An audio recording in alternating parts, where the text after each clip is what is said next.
লেলিহান শিখা নেই, আগুনের কোনো শিখা নেই, ধোঁয়া আছে, মানে হয়তো ভিতরে কোথাও আগুন থাকতে পারে। আর নতুন করে ওই সাইডটাতে আমার কাছে রিস্ক ফ্রি মনে হয়েছে। এখন এই পাশে নতুন করে তো আপনারা দেখেছেন প্রথমে 2 জায়গায়, পরে আমার পিছনে 1 জায়গায় লাগে।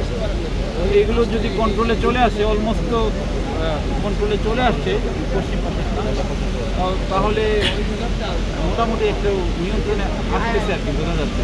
আচ্ছা, এই ভবনে কি কি মন্ত্রণালয়ের দপ্তর রয়েছে এবং এখানে তো 6, 7, 8 তলা, তো এখানে লোকাল গভর্নমেন্ট মিনিস্ট্রি, তারপর আপনার যুব ক্রীড়া, এগুলো।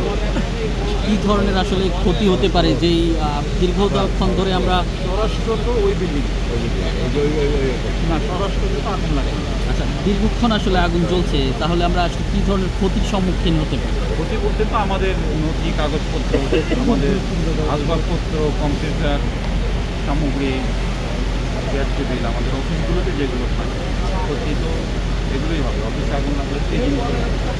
জি, অসংখ্য এই যে নথিগুলো রয়েছে, কম্পিউটারগুলো যদি হয়ে যায়, এটার জন্য মোবাইল না ভাই, অফিসিয়াল রেকর্ড পুড়ে গেলে ক্ষতি তো অবশ্যই। এগুলো কোনো ব্যাকআপ থাকে কিনা? দর্শক আমরা দেখতে আমাদের ব্যাকআপ আছে, সেটা আসলে এখনই সব কিছু তো বলা সম্ভব না। আগুনের পরে নিশ্চয়ই যখন ইনভেন্টরি হবে, দেখা হবে।